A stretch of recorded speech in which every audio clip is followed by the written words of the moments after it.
أعوذ بالله من الشيطان الرجيم. بسم الله الرحمن الرحيم.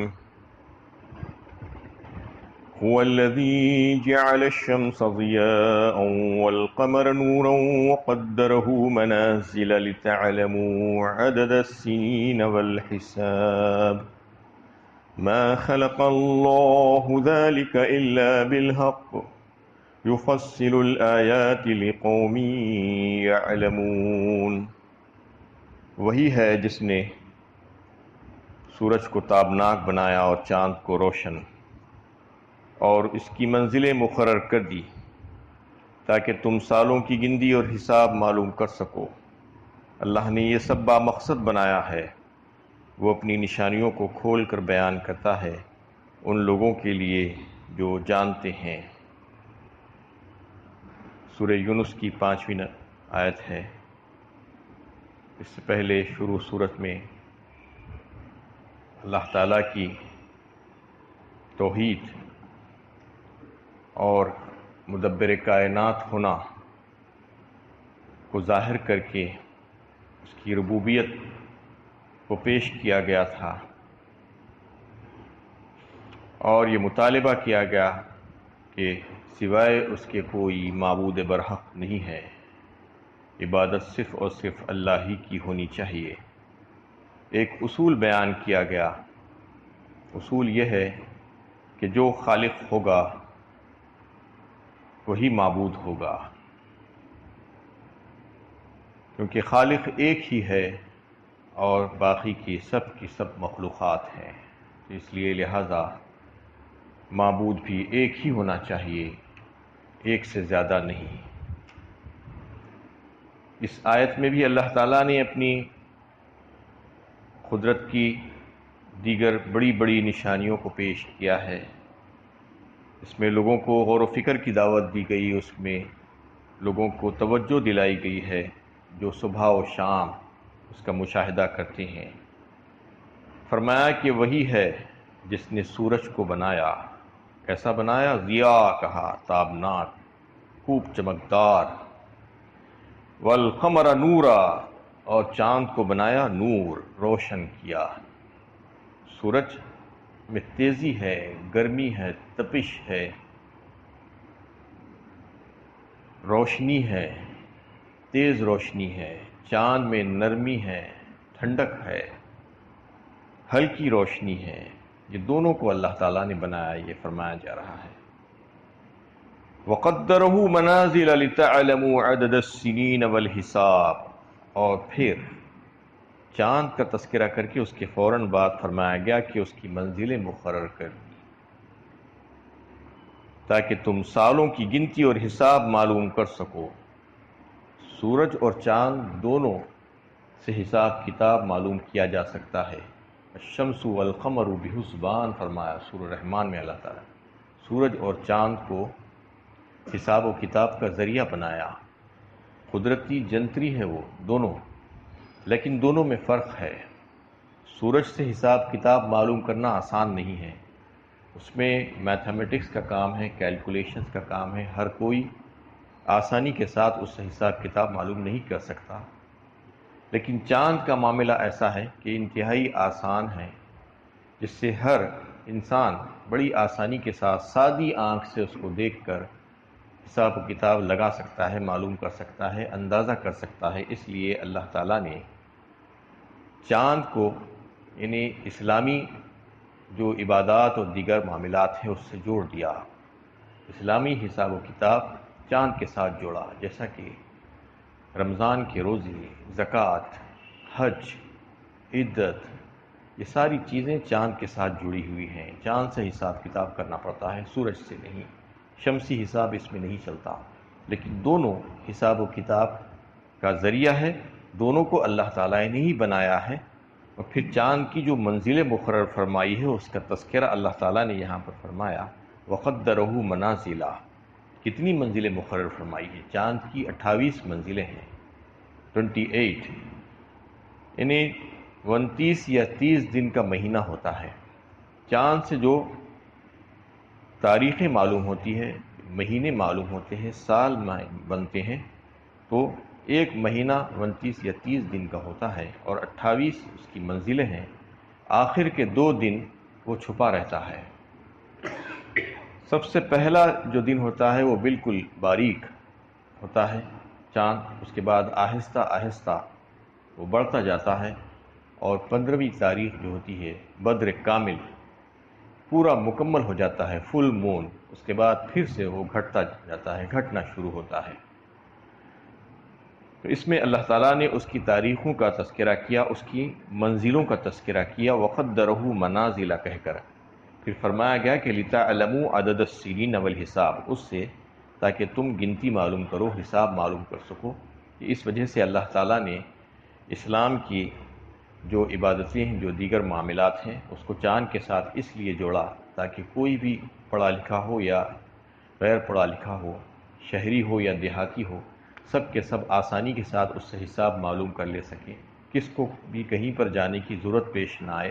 کہ اسلام کی تعلیمات یہی ہے کہ اس کو آسان کر دیا گیا ہے، اس میں رعایتیں رکھی گئی ہیں، اس لیے اللہ تعالیٰ نے اس کے ساتھ اس کو جوڑا۔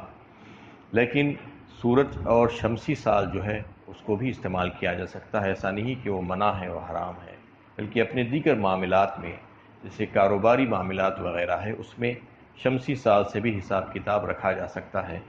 لیکن فقہاء کرام نے کہا کہ یعنی چاند سے جو تاریخیں ملتی ہیں اس کو یاد رکھنا یہ فرض کفایہ ہے، اس کو اپنے کام میں لانا، اس کو یاد رکھنا، نہ صرف خود یاد رکھنا بلکہ بچوں کو بھی اس کو یاد دلانا۔ آج کل ایسا ہو گیا ہے کہ چاند کے جو مہینے ہیں اس کے بارے میں بہت کم لوگوں کو معلوم ہوتا ہے، اس کے مہینوں کے نام اور اس کی تاریخیں کون سی چل رہی ہیں، یہ بہت ضروری ہے۔ اگر یاد نہیں رکھیں گے تو پھر ہماری سارے عبادات اور ساری باتیں اسی سے لگی ہوئی ہیں، جڑی ہوئی ہیں، اس کے لیے بہت مشکل ہو جائے گا۔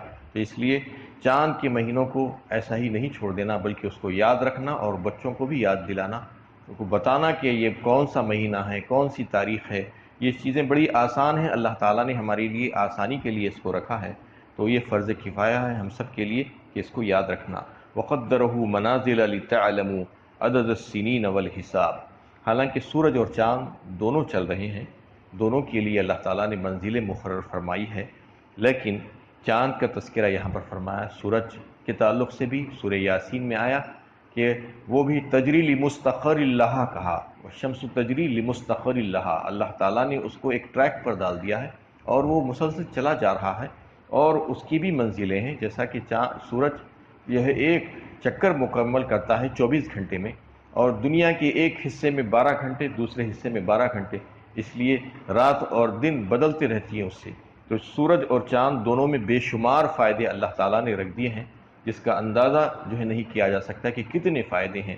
سورج اور چاند نہیں ہوتا تو انسان کی زندگی نہیں ہو سکتی تھی اس دنیا میں، اس زمین پر اس کی تپش جس قدر ہونی چاہیے اس قدر اللہ تعالیٰ نے رکھ دیا ہے، اس کو زیادہ بھی آنے نہیں دیا، اس کو وہیں پر روک دیا گیا ہے کہ اوزون لیئرز کے ذریعے سے جو ہے وہاں پر یعنی ہزاروں ڈگری سینٹی گریڈ ٹیمپریچر ہوتا ہے سورج کا، لیکن اس کو چند ڈگری پر لا کر نیچے لایا جاتا ہے زمین پر۔ یہ اللہ تعالیٰ کی قدرت کاملہ ہے کہ 40-45 ڈگری تک لے کے آ کے انسانوں کی زندگی کی جو ضروریات ہے وہ ضروریات کی تکمیل کی جاتی ہے۔ اگر اس سے تھوڑا بھی بڑھ جائے تو سارے انسان مر جائیں گے، اس کو روکنے کا انتظام اللہ تعالیٰ نے خود آسمانوں پر کر دیا ہے۔ تو اس میں بے شمار فوائد ہیں۔ ما خلق اللہ ذلک الا بالحق یفسر الآیات لقوم یعلمون، اللہ تعالیٰ فرماتے ہیں کہ اللہ تعالیٰ نے یہ سب با مقصد بنایا ہے، بیکار بے مقصد نہیں بنایا ہے، اس میں بے شمار فائدے ہیں لوگوں کے لیے، ان لوگوں کے لیے جو غور و فکر کرتے ہیں، وہ قدرت کی نشانیاں کھول کھول کر بیان کرتا ہے اللہ تعالیٰ۔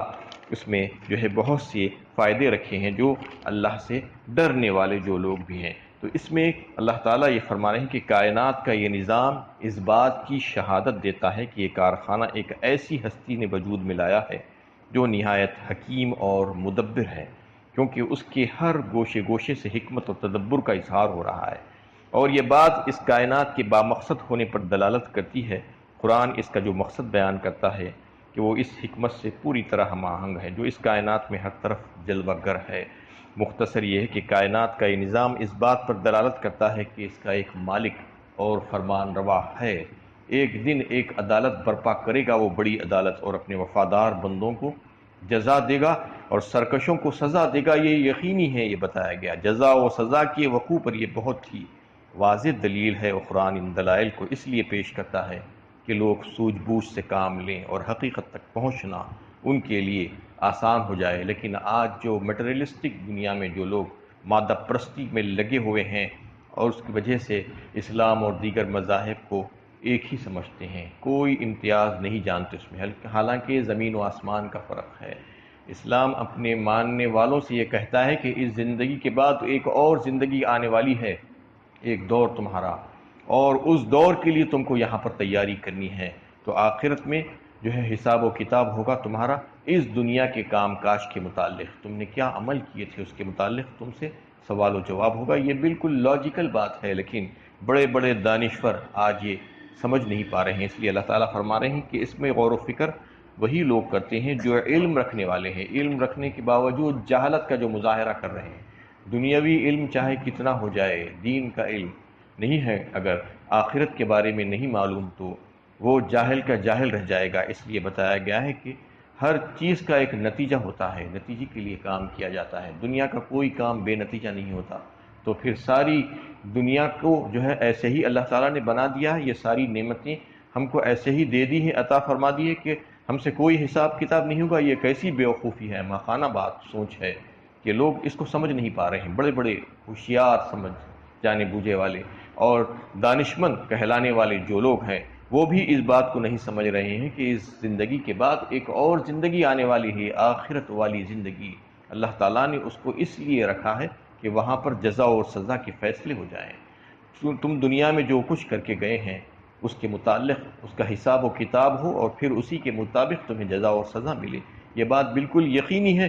اس بات کو سمجھ کر جو زندگی گزارے گا تو پھر اس کی دنیاوی حیات بھی اچھی ہو جائے گی، اور وہ سب کے لیے فائدہ بخش ہو جائے گا، اپنی خود ذات کے لیے بھی، دیگر لوگوں کے لیے۔ اور اگر یہ نہیں سوچے گا تو پھر من مانی زندگی گزارے گا۔ اس میں اللہ تعالیٰ فرماتے ہیں کہ یہ وہی لوگ سمجھ سکتے ہیں جو علم رکھنے والے لوگ ہیں، جاننے والے لوگ ہیں۔ حالانکہ اتنا تفصیل کے ساتھ، اتنا کھول کر یہ ساری چیزیں اللہ تعالیٰ بیان فرما رہے ہیں۔ ان فی اختلاف اللیل والنہار وما خلق اللہ فی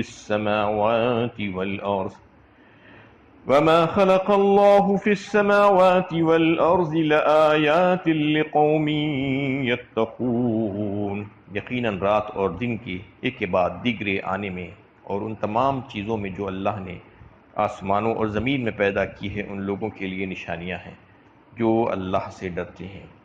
اور جو ہے دیگر نشانیوں کا تذکرہ کیا گیا رات اور دن کا۔ روزانہ ہم مشاہدہ کرتے ہیں، رات آتی ہے دن جاتا ہے، دن آتا ہے رات جاتی ہے، یہ سلسلہ مسلسل چلتا رہتا ہے۔ کبھی رات لمبی ہو جاتی ہے سردیوں کے دنوں میں تو دن چھوٹا ہو جاتا ہے، اس کے بعد اس کے برعکس دوسرا موسم آتا ہے تو رات چھوٹی ہو جاتی ہے، دن لمبا ہو جاتا ہے۔ یہ اللہ تعالیٰ کی قدرت کی نشانیاں ہیں۔ اس میں اللہ تعالیٰ فرما رہے ہیں کہ بے شمار نشانیاں ہیں قدرت کی، زمین و آسمان میں ہم نے بکھیر کر رکھ دی ہے۔ اس میں غور و فکر وہی لوگ کرتے ہیں جو اللہ سے ڈرنے والے لوگ ہیں، جاننے والے جو لوگ، والارض لآیات لقوم یتقون فرمایا اس میں، ان لوگوں کے لیے جو اللہ سے ڈر کر زندگی گزارتے ہیں، جاہل بن کر، بے فکر ہو کر، غافل ہو کر، نڈر ہو کر نہیں، بلکہ اللہ سے ڈر کر زندگی گزارنے والوں کے لیے ان تمام چیزوں میں بے شمار نشانیاں ہیں، کیونکہ روزانہ صبح سے شام تک یہ ساری نشانیاں ان کی آنکھوں کے سامنے ہیں۔ زمین جس پر چلتے پھرتے ہیں، آسمان جو ہمارا چھت ہے، ہم سر اٹھا کر دیکھیں تو ہمیں آسمان نظر آتا ہے، رات اور دن روزانہ ہمارے اوپر سے گزرتے ہیں۔ ان تمام چیزوں کی طرف توجہ دلائی گئی ہے کہ دیکھو یہ قدرت کی بڑی بڑی نشانیاں ہیں، اس کو اللہ تعالیٰ نے بنایا ہے۔ اللہ تعالیٰ کی توحید اور خالقیت، ربوبیت کو اس میں جو ہے پیش کیا گیا ہے، تاکہ ہم اس کو دیکھ کر ہماری آخرت والی زندگی کے بارے میں غور و فکر کریں کہ یہ ساری چیزیں ہمارے لیے اللہ تعالیٰ نے بے مقصد نہیں بلکہ بامقصد بنایا ہے، ہمارے ہی فائدے کے لیے بنایا ہے، اس میں بے شمار فائدے ہمارے لیے رکھے ہیں۔ تو پھر ظاہر بات ہے کہ جب بے شمار فائدے سے ہم کو نوازا گیا ہے، نعمتوں سے ہم کو نوازا گیا ہے، تو ہماری ذمہ داری بھی کچھ ہوگی۔ وہ ذمہ داری کا احساس دلانے کے لیے کہا گیا ہے کہ اس سے تم ذمہ دار بن جاؤ کہ آئندہ آنے والی جو تمہاری زندگی ہے وہ زندگی کے لیے تم تیاری کرو، اور وہاں پر جا کر کامیاب ہونے کی فکر کرو کہ اپنے مالک کو راضی کرو، اپنے مالک کو پہچانو اس کے ذریعے سے کہ کیسی کیسی چیزیں اس نے تمہارے لیے بنا دی ہے، کیسے بے شمار نعمتیں اور فائدے کی چیزیں تمہارے لیے رکھ دی ہیں۔ اللہ تعالیٰ سے دعا ہے کہ اللہ تعالیٰ ہمیں صحیح علم و عمل کی توفیق عطا فرمائے۔